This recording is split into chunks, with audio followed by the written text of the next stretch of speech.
अपनी पिछली जीवन कल तक जो कुछ भी हुआ वो भुला सकते हो? प्रश्न है कि कल तक तुम्हारे जीवन में जो भी घटनाएं घटी जन्म से लेके अभी तक, क्या तुम उनको भुला सकते हो? अगर भुला सकते हो तो तुम बहादुर हो, तो तुम ज्ञानवान हो। ज्ञानी तो 5 मिनट पहले जो हुआ उसको भी भुला सकता है। बात खत्म, जो आई बात हुई चली गई, उसको दिल दिमाग में नहीं रखता, इसीलिए वो आनंद में रहता है, इसीलिए वो प्रसन्न रहता है। और हम अपने दिल दिमाग में पुरानी बातें रखते हैं, इसलिए हमारी खुशी हमारे हाथ में नहीं रहती, हमारी खुशी दूसरों के हाथ में रहती है, क्योंकि दूसरों की बातें दिल दिमाग में रखते हैं। अगर केवल अपने को देखें, अपना ही कार्य में अपने आप को व्यस्त रखें, द्वैत में ना पड़ें, तो हमारी खुशी हमारे साथ रहेगी। ये पूछा है कि सत्संग तो बहुत सुना सब लोगों ने कि अपनी पिछली जीवन कल तक जो कुछ भी हुआ वो भुला सकते हो? तुम्हारी किसी के लिए भी शिकायत तो नहीं है दिल में? भुला सकते हो कि नहीं? और ये देखो, क्या तुम्हारे दिल में किसी के प्रति शिकायत तो नहीं है? उसने ऐसा किया, उसने ऐसा कहा, ये शिकायत ही तो होती है। और 4 लोगों से कहना निंदा हो जाती है। एक से कहो चलो हमने शिकायत की उसकी, लेकिन वही बात 4 लोगों से कहो तो वो वही बात निंदा के रूप में आएगी। फिर ये तो फलाने की निंदा करता है। तो निंदक भी नहीं बनो और शिकायत करने वाले भी नहीं बनो। किसी ने ऐसा किया और किसी ने ऐसा कहा, तो तुम्हारी किसी के लिए भी शिकायत तो नहीं है दिल में। अपने दिल को साफ करो, शिकवे शिकायत खत्म करो। बड़े बड़े त्योहार आते हैं, होली आती है, दीपावली आती है। दीपावली पर तो खास करके अपने घर की अच्छी तरह सफाई कर लेते हैं, कोने कोने से कर लेते हैं कि चलो साल में एक बार विस्तार से बढ़िया तरीके से घर को धूल मिट्टी जाले सब हटा दें, झाड़ पोंछ कर लें, धुले हुए सारे पर्दे चादर सब धुले धुले लगा दें। तो दीपावली आने से पहले सफाई करते हो, तब आप भगवान की पूजा और खुशियां मनाते हो। तो हमें भी तो अपने दिल की सफाई करनी है। शिकवे शिकायत अगर होते हैं तो हमारा दिल तो मलिन है। घर की तो सफाई कर ली, मन की सफाई की नहीं। मन अपने की करो सफाई, फिर देवेगा प्रीतम दिखाई। जब तुम अपने मन की सफाई करोगे तब तुमको अपने मन में परमात्मा दिखाई देगा, और दूसरों को भी तुम्हारे मन में परमात्मा दिखाई देगा। जब तुम अपने दिल की सफाई करोगे, किसी के लिए भी शिकायत नहीं रखो। आज से ये प्रण करो कि मेरे मन में किसी के लिए भी शिकवा शिकायत नहीं, मैंने सब भुला दिया। आज तो अभी दिन निकला है, सवेरा हुआ है, कल तक किसी ने कुछ कहा होगा, किया होगा, या अभी भी सवेरे से लेके इस समय तक तुमसे किसी ने कुछ कहा, तुम्हें परेशान किया, तो 1 मिनट पहले भी जो बात हुई है उस तक को भी भुला के इस समय आप ज्ञान सुन रहे हो, इस समय आप सत्संग सुन रहे हो, तो इस समय से प्रण करो कि आज से, अब से मैं किसी की भी बात अपने अंदर नहीं रखूंगा, और मेरे दिल में शिकवा शिकायत किसी के लिए भी नहीं है। मैंने सबकी शिकायत करना छोड़ दिया, मैंने सबके बारे में बात करना छोड़ दिया, क्योंकि मुझे परमात्मा के नाम से ही फुर्सत नहीं है। मैं भगवान के नाम में ही अपना जीवन लगाऊंगा। प्रभु नाम में ही आखिर है काम मेरे आना। भगवान का नाम ही तो तुम्हारे काम आएगा, और तो कुछ तुम्हारे काम नहीं आएगा। बाकी तो अपने आप को मलिन करके, गंदा करके आप दुनिया से जाओगे, मन को आप गंदा करके। भजन तो सुन लेते हो, शायद गाते भी हो, मैली चादर ओढ़ के प्रभु द्वार तुम्हारे कैसे हो। तो अपनी चादर को मैला किया किसी ने, किसी और ने कि तुमने? प्रपंच करके, शिकवे शिकायत करके, गलत कर्म करके, गलत विचार रख के, गलत वाणी बोल के, झूठ बोल के, इधर की उधर करके, किसी की बात को सही ना करके अलग तरीके से बता के, छुपा के, कहीं गलत तरीके से प्रस्तुत करके, हेरा फेरियां, इन सब से आपने अपने जीवन की चादर को मलिन कर लिया। तो भगवान के सामने कैसे आऊं? शर्मिंदा तो होगे, जाना तो पड़ेगा ही सामने, ऐसा तो है नहीं कि नहीं जाना पड़ेगा। और तुम्हारा सारा कच्चा चिट्ठा खुल जाएगा, फिर उसके हिसाब से दंड मिलेगा तो फिर हाय हाय करते हो, फिर रोते हो।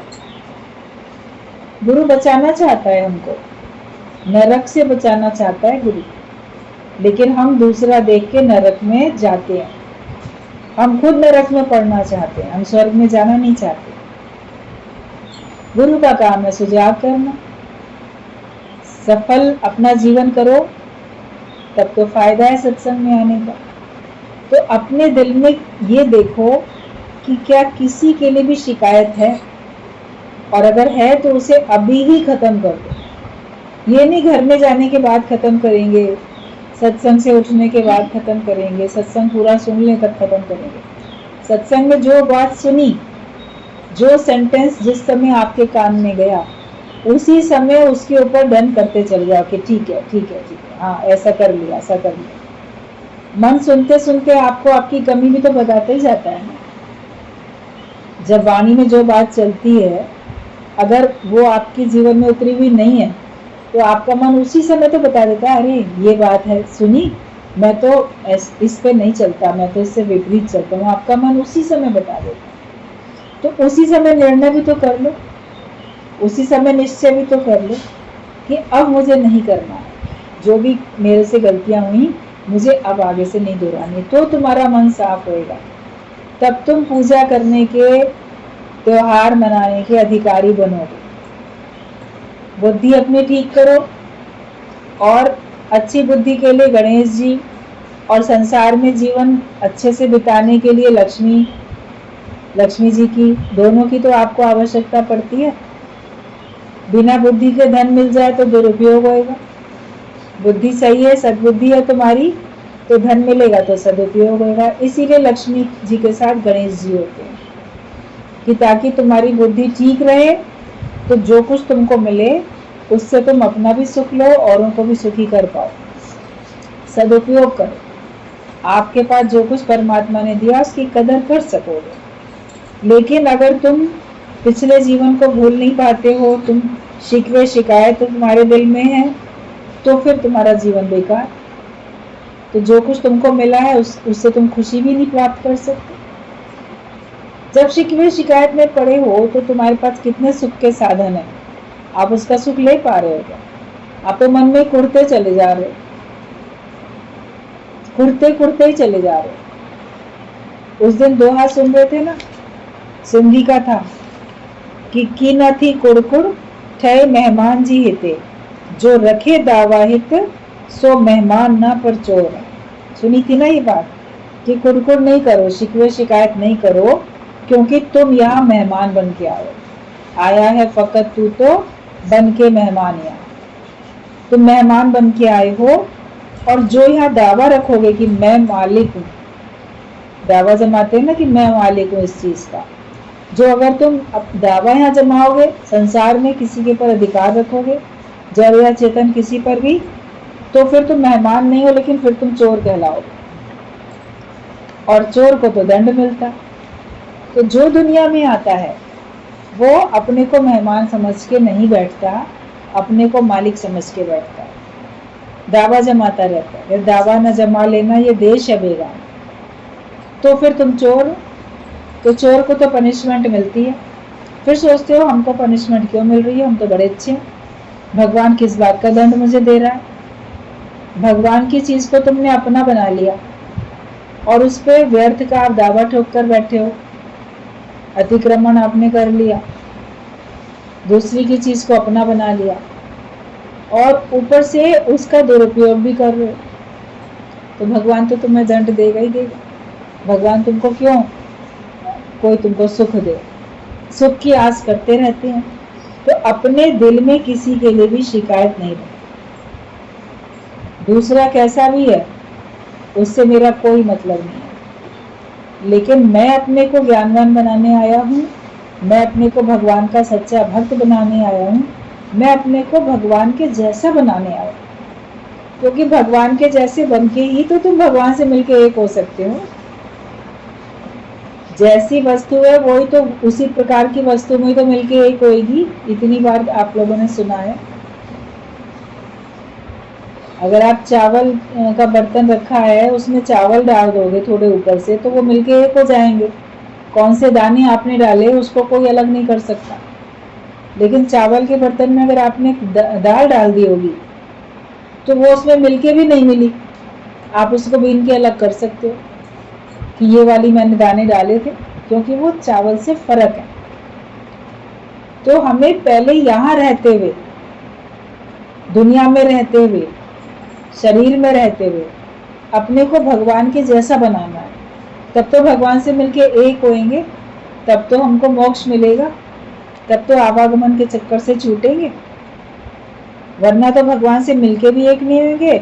मुलाकात करी और फिर वापस चले आए दुनिया में 84 लाख योनियां भोगने के लिए। चाहे सुख भोगने आओ, मगर आना तो पड़ेगा। मगर सुख के साथ दुख भी थोड़ा बहुत भोगना ही पड़ेगा। ऐसा नहीं है कि अकेला ही सुख मिलेगा। दुख सुख के झूले में तो झूलना ही पड़ेगा। इसके लिए दुनिया में हम आए अपने को भगवान के जैसा बनाने के लिए। आपकी नजर में भगवान कैसे हैं, वैसे अपने को बना लो। शास्त्रों में जैसा वर्णन है वैसा आपको अपने आप को बनाना है। एक अच्छे मनुष्य को कैसा होना चाहिए, अच्छे भक्त को कैसा होना चाहिए, अच्छे शिष्य को कैसा होना चाहिए। भक्त बनोगे फिर तो भगवान बन सकोगे, शिष्य बनोगे तब तो गुरु बन सकोगे, अच्छे इंसान बनोगे तब तो भगवान बन पाओगे। तो हमें अपने ऊपर कृपा करनी है, अपना सुधार करते जाओ। दूसरा जैसा भी है, अगर वो आपसे सुधरना चाहेगा तो आप उसको सुधार सकोगे, आपसे नहीं सुधरना चाहेगा तो वो नहीं सुधरेगा। तो तुम्हारी किसी के लिए भी शिकायत तो नहीं है दिल में। ये देखो, फलाना मेरे से अच्छा चला, फलाना खराब चला, मेरे साथ ऐसा हुआ वैसा हुआ, मुझे ये दुख मिले थे और ये सुख मिले, मैंने दूसरों से भलाई की, वापसी में उन्होंने मेरे से भलाई नहीं की। ये सब ख्याल सूक्ष्म में भी अगर हैं तो पक्का तुम्हारा जन्म मरण का चक्कर है। समझ जाओ, पक्की पक्की बात है, 100% श्योर समझ जाओ कि तुमको जन्म मरण के चक्कर में आना पड़ेगा। अगर जो बातें अभी सुनी वो सब तुम्हारे दिल में चलती रहती हैं। ये तो चलता ही रहता है ना, फलाना मेरे से कितना अच्छा चलता है और फलाना मेरे से बड़ा बुरा चलता है। ये बात भी ना अच्छे की सोचो ना बुरे की सोचो। और मैंने किसी के साथ भलाई की, वापसी में उन्होंने मेरे से भलाई नहीं की। ये भी शिकायत बड़ी सबको रहती है। हम तो दुनिया में सबसे अच्छा चले, हमने सबकी इतनी मदद की, सेवा की, घर वालों की करी, सास की करी, नंद की करी, जेठानी की करी, तो देवानी की करी, तो देवर को बच्चों की तरह पाला। सब याद दिलाते रहते हैं बार बार कह के हमने तो बड़ा अच्छा चला। मगर उन्होंने बदले में क्या दिया? उन्होंने बदले में हमको ठोकर दी, दुख दिया, परेशान किया। उन्होंने ऐसे चले हमसे। तो ये भी दिमाग में नहीं रखो ना। तुम अच्छा चले और दूसरा उसके बदले में भलाई के बदले तुम्हारे संग बुराई की, ये बात भी दिमाग में नहीं रखो। छोड़ दो, सारी दुनिया छोड़ दो, सारा झंझट है, सब झकना झाग है, प्रपंच है, उसको सबको छोड़ो कि मैंने दूसरों से भलाई की और वापसी में उन्होंने मेरे से भलाई नहीं की। मुझे जीवन में ये दुख मिले, मुझे ये सुख मिले, इसका भी वर्णन नहीं करो। अपने मिले हुए दुखों का वर्णन भी तो आप जिसको पाते हो उससे करते हो, मिले हुए सुखों का वर्णन भी करते हो, नहीं तो अकेले में ही मन में सोचते रहते हो। तो ये सारी बातें भूल जाओ। भुलाना आपको कठिन लगता है लेकिन तो भी भूल जाओ। इसलिए भूल जाओ और ये सोच के भूल जाओ कि इनकी वजह से मुझे 84 लाख योनियों में जाना पड़ेगा। क्या तैयार हो 84 लाख योनियों में जाने के लिए? मन बोलेगा अरे नहीं नहीं, हम तो नहीं जाना चाहते। तो ये बातें भूल जाओ और जब भगवान को याद रखोगे तो ये बातें भूल जाएंगी। लगेगा जो हो रहा है खेल हो रहा है, नाटक हो रहा है, हिसाब किताब हो रहा है। इस शरीर के द्वारा मेरे को दुख सुख भोग के मेरा कर्मों का खाता खाली हो रहा है। जब ये समझोगे कर्मों का खाता खाली हो रहा है, मैं भगवान से मिलने के लिए अपने को तैयार कर रहा हूँ, और भगवान ही मुझे तैयार कर रहे हैं अपने से मिला के एक करने के लिए। बच्चा बहुत कीचड़ में सन के आता है, मान लो बाहर से, तो माँ उसको पहले नहलाती है। नहलाने में छोटे बच्चे अक्सर रोते हैं, नहीं नहाएंगे, मगर वो अच्छी तरह से साबुन शैम्पू से सर धो, ये को हाथ पैर रगड़ रगड़ धोती है। कभी कस के भी रगड़ती है तो भी वो चिल्लाता रोता है, स्किन रगड़ गई, दर्द हो रहा है, मगर वो तो मैल छुड़ाने के लिए रगड़ रही है माँ उसकी, जो इतनी मिट्टी कीचड़ बाहर से लगा के आए। तो वो माँ क्यों कर रही है उसको साफ, उसको नहलाना क्यों कर रही है? ताकि वो नहा के धुले हुए अच्छे कपड़े पहन ले तो माँ उसको गोद में ले सके। इतने गंदे कीचड़ में सदे बच्चे को थोड़ी गोद में ले लेगी, उसको साफ करेगी ना पहले। तो भगवान हमें साफ कर रहा है, हमारे खाते को खाली कर रहा है, क्योंकि भगवान हमको अपनी गोद में स्थान देगा, भगवान हमको अपने जीवन में स्थान देगा, भगवान हमको अपने से मिला के एक करेंगे। जब आपको ये बात समझ में आ जाएगी तो आपको शिकवे शिकायत खत्म हो जाएगी। ना मनुष्य से ना भगवान से, किसी से भी आपको शिकवा शिकायत फिर नहीं रहेगी। तो अगर आपके मन में ये ख्याल है कि फलाना मेरे से अच्छा चला, फलाना खराब चला, मेरे साथ ऐसा हुआ, मेरे साथ वैसा हुआ, मुझे ये दुख मिले, मुझे ये सुख मिले, मैंने दूसरों से भलाई की, वापसी में उन्होंने मेरे से भलाई नहीं की, तो ये ख्याल सूक्ष्म में भी अगर है, मतलब मन में ही पड़े, बोल भी नहीं रहे हो किसी से, सूक्ष्म में भी अगर ये ख्याल पड़े हैं तो पक्का तुम्हारा जन्म मरण का चक्कर है, फिर पक्का तुमको जन्म मरण के चक्कर में आना ही पड़ेगा। मैंने एक कर्म भी नहीं किया है, एक कर्म भी मेरे खाते में नहीं है, ना मेरे साथ किसी ने कुछ किया है, न लेना ना देना मगन रहना, न एक पाई किसी से ली है, न एक पाई किसी को दी है। बस ये विचार रखो कि ना मैंने किसी से कुछ लिया, ना मैंने किसी को कुछ दिया, और मैंने कोई कर्म नहीं किया। मैं आत्मा हूं, मैंने कोई कर्म नहीं किया, वरना अपने किए हुए कर्म भी आपको बांध देते हैं याद कर करके। मैंने अच्छा किया, मैंने बुरा किया, अपने ही तो कर्म याद कर रहे हो। मेरे साथ किसी ने अच्छा किया, मेरे साथ किसी ने बुरा किया, तो दूसरे का कर्म याद कर लो। लेकिन कर्मों को करना भी नहीं है, कर्मों का स्मरण भी नहीं करना है, कर्मों को याद भी नहीं करना है। और मेरे साथ किसी ने कुछ नहीं किया, ये भाव में रहो। ये नहीं कि मेरे साथ इसने अच्छा किया कि बुरा किया, कुछ लेना ना देना मगन रहना। हमने किसी से कुछ ना लिया ना दिया। सपने का संसार मन से नाश करो। सपने में जो भी कर्म हुए वे मन से भुला दो।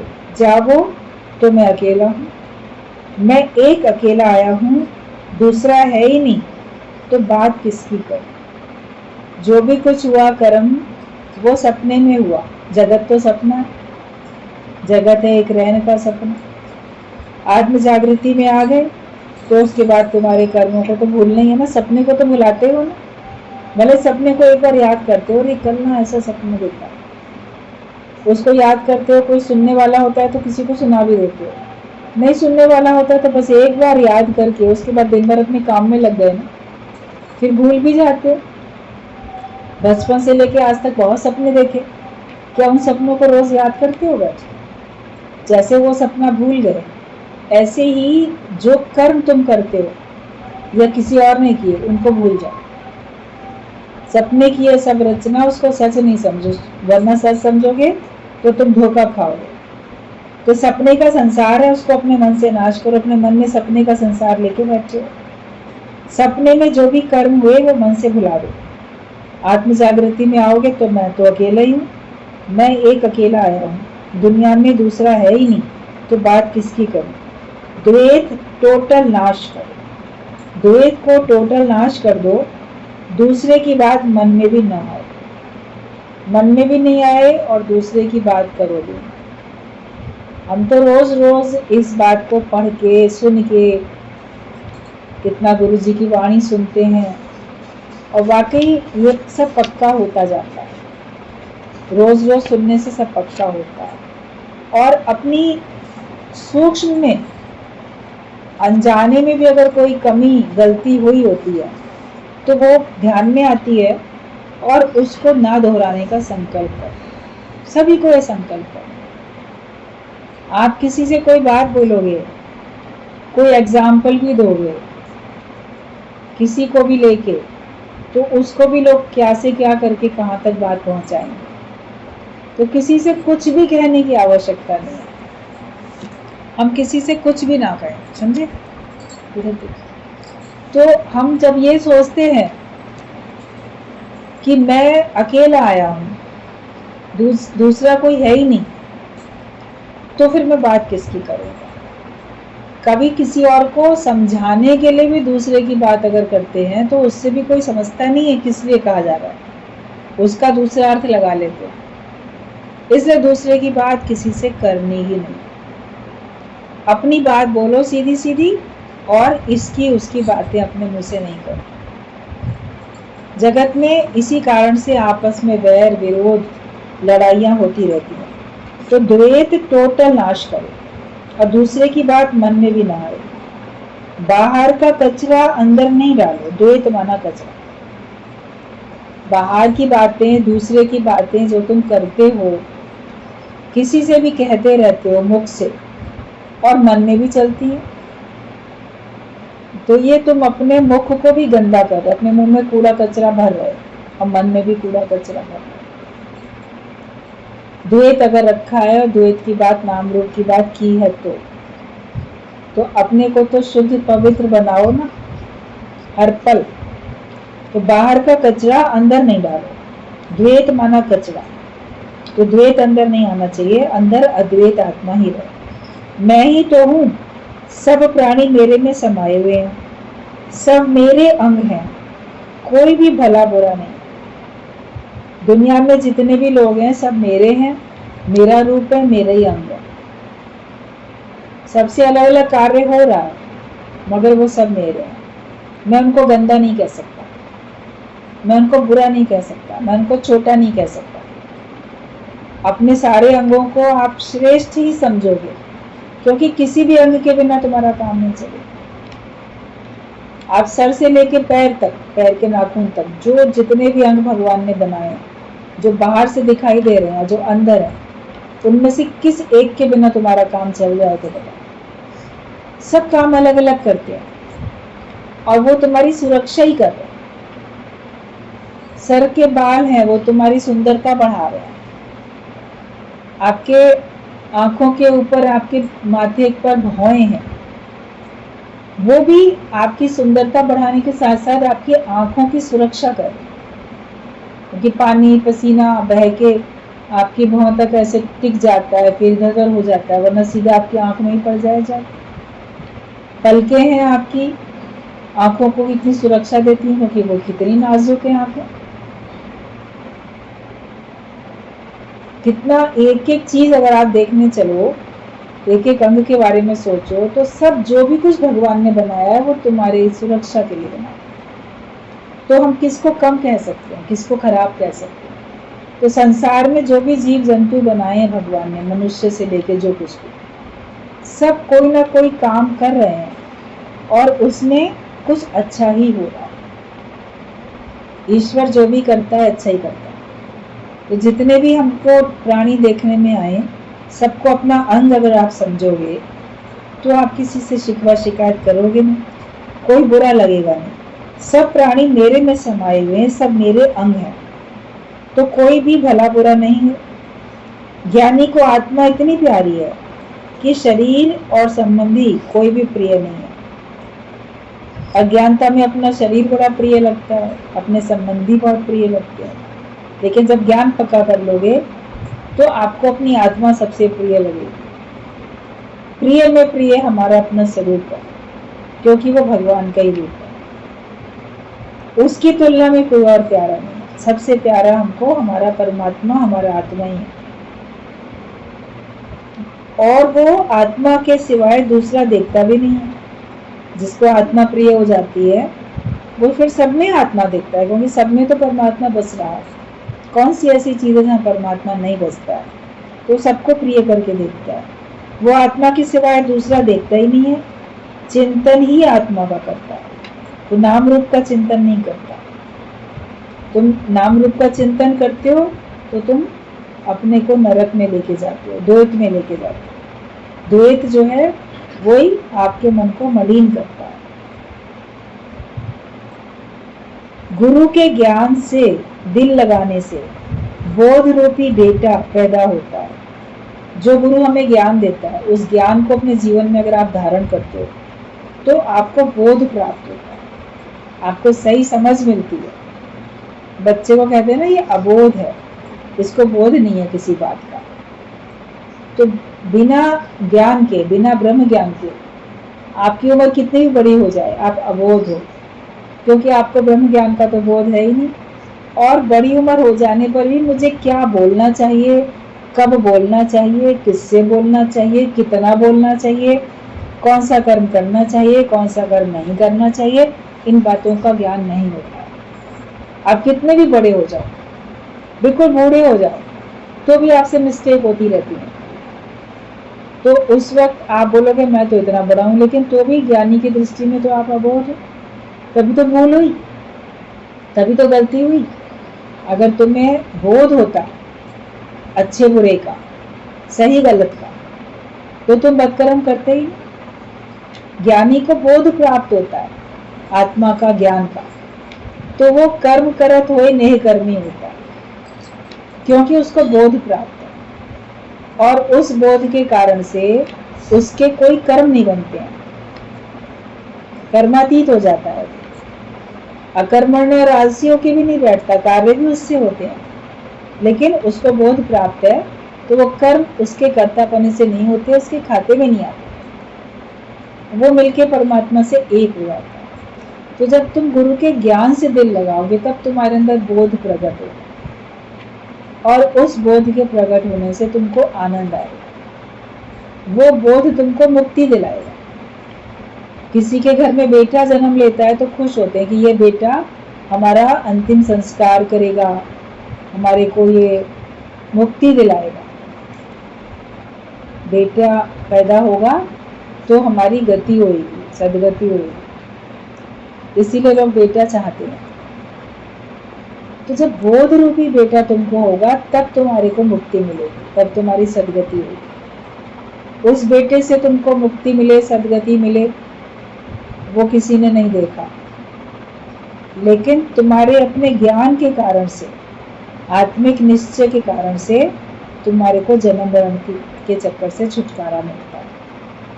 तो गुरु के ज्ञान से दिल लगाने से बोध रूपी बेटा पैदा होता है। गुरु है आरसी, मतलब आईना, उसमें अपना दर्शन करो। आईना सामने होता है तो आईने को निहारते हो कि अपने को देखते हो? तो गुरु सामने है तो अपने को देखो ना, गुरु को निहारने में क्यों लग जाते हो?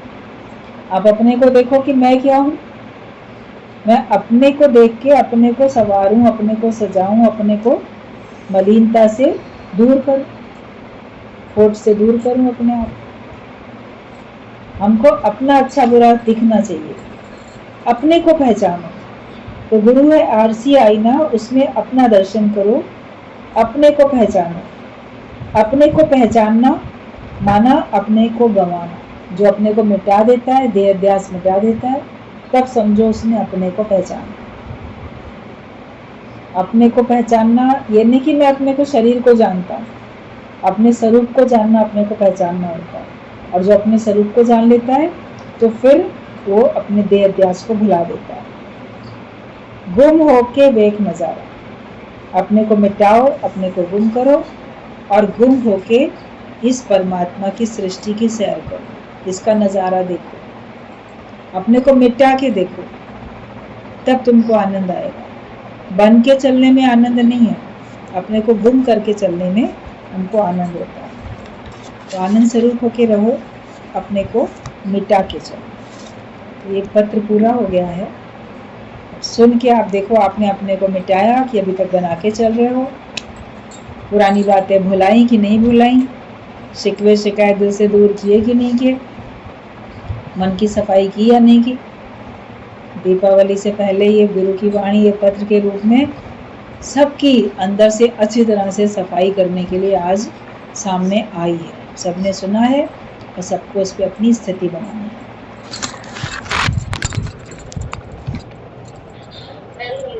हरिओम।